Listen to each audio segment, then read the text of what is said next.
Hello everyone. This video we're going to talk about Vectorworks. This is a CAD software that we can use for 3D printing, house design, pretty much anything you want to build. This video I'm just going to talk about just a couple of the tools, how to set it up for your first time. So I've obviously used this software before on this computer, so usually on some computers when you first start this up, you might get a login box if you have a server. Depending on if you're in a class or work, wherever your place is, you might want to have it on a local host. And as you can see, I'm using an educational version of Vectorworks, so this will make my documents watermarked. Nothing really to worry about there. But I actually get this software through my school.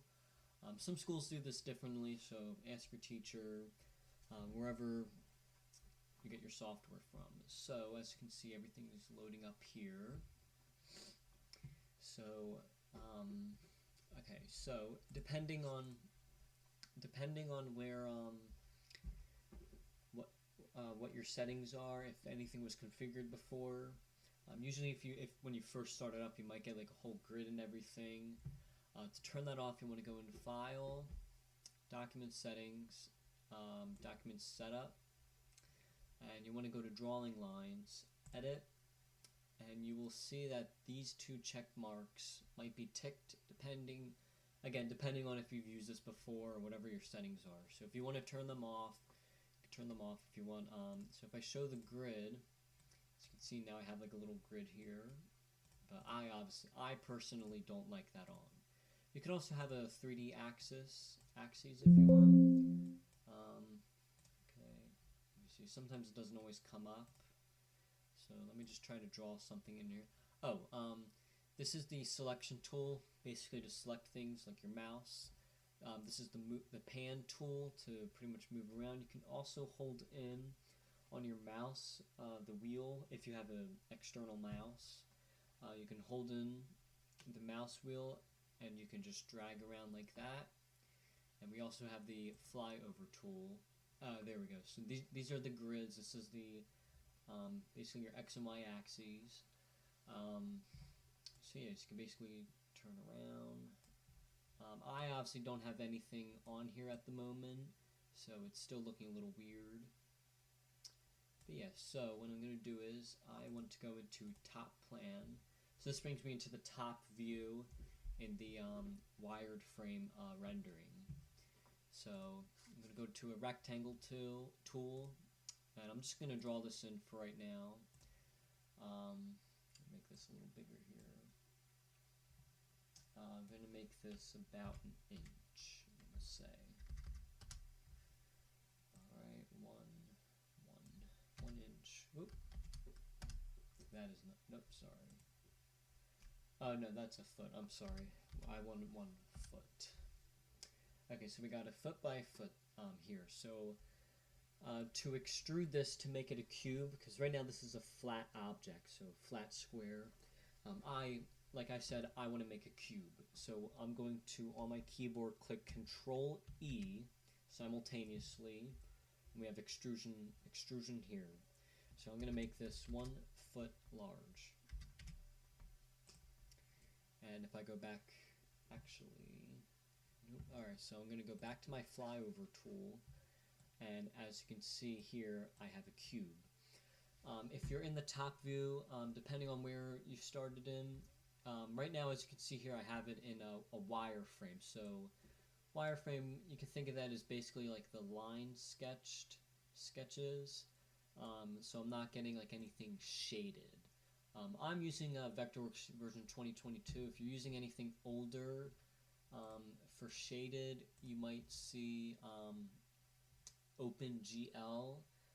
I'm obviously using a newer version of Vectorworks, so I see shaded.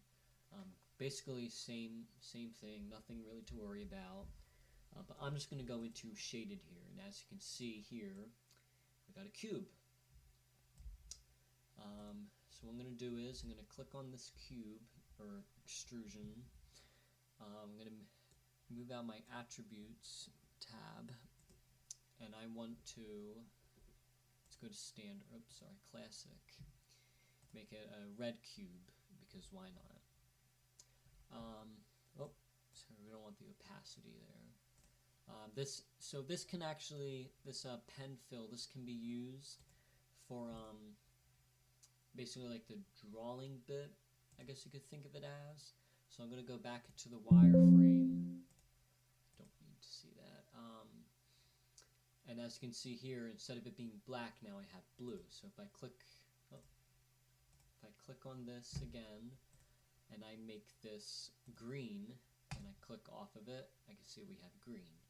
I'm going to click Control Z just to undo that, because I like it as blue. I think it actually looks okay. Actually, I lied. I'm going to bring it back to black. So if I click off, you can see we got the black outline. And that message before you, I'm going to show you what that was actually just talking about. So I'm going to go back into the shaded, and if I hold the letter B on my key, you can see that I'm going into, like, there's a little circle here, and I can go into sort of like the wireframe while staying in that shaded. So let me actually show you this a little bit better in another document I have open. Actually, I'm going to open that document right now.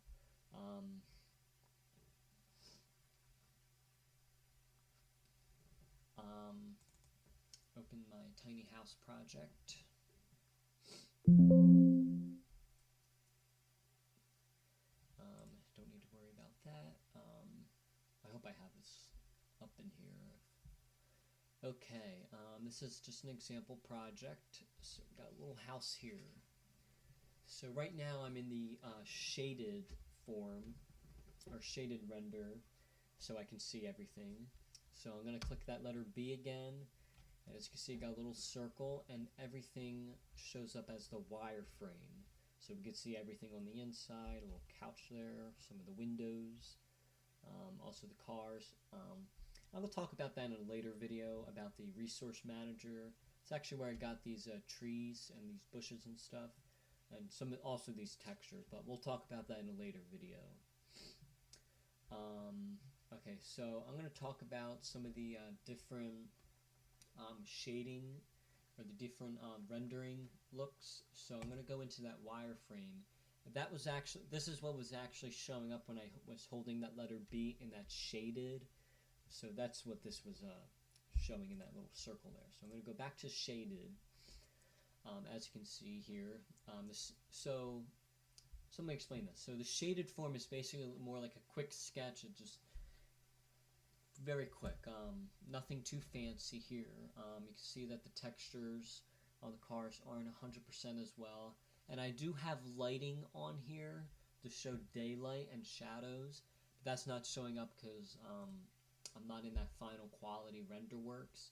So final quality is what you would use on your final design. So depending on how fast your computer is and what type of computer you have, it might be a little bit slower. I'm running this on a Microsoft Surface Laptop 3. Nothing too powerful at all, really. So it's going to be pretty slow for me. But as you can see here, now that it's rendering, we can see it as it goes. You can see that the difference in the lighting already. How I have some light here in the back, the shadows. So yeah, so that's what your final quality can use. You can have a different lighting.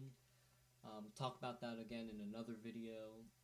But yeah. Oh, one more thing I want to talk about is, looks like I don't have it up. Scales. I want to talk about scales. That's another important thing. So right now, everything that I see here is 1/4 of an inch equals a foot. So 1/4 inch equals a foot. So everything is scaled down, obviously. If you click, depending on, again, you can change this just by going to this little arrow here, and you can uncheck the different things you want to see. So for example, I don't really want to see the rotate plan. I'm not really going to see that at all. So if I look for that, I don't really need to see that because I don't ever use it. So as you can see, that obviously It's gone now. If I ever need that back, you can always tick it back on.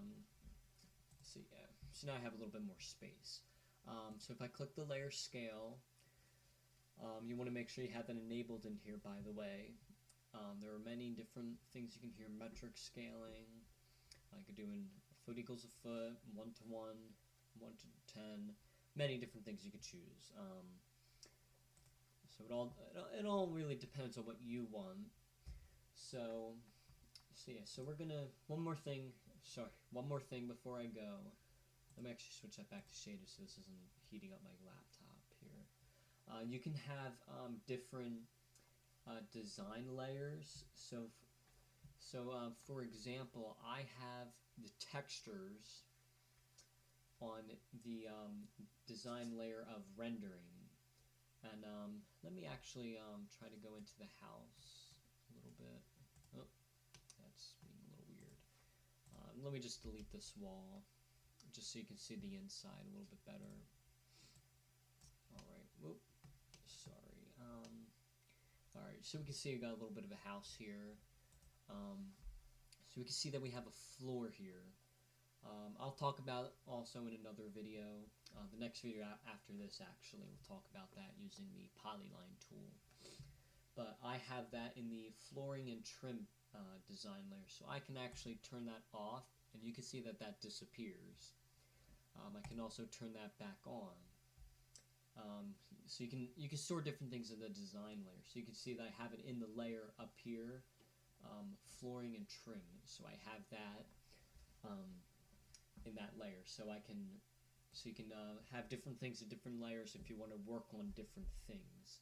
So for example, if I just wanted to work on that flooring and trim tab, I can turn that on, and you can see that I just have the floorings and trim. In this drawing, I didn't fully finish the trim yet, because this is one of my older ones, so I didn't finish the trim in this one, so you're not going to see all that, but you can see the flooring in here. So I just have that ticked on. This is the active layer, so I can tick the rendering one, and obviously since it's ticked off, but even though I'm ticked on it, you can see that it's still showing up. So the cars I have in the rendering tab. So we want to go back to the flooring and trim. Let me actually switch over to the kitchen and bathroom. So I just have this stuff here. You can see the kitchen sinks, the bed, stove, refrigerator, all the different stuff. Got all that there. So that will be it for this video. I really hope you enjoyed, found it interesting, and thank you for watching.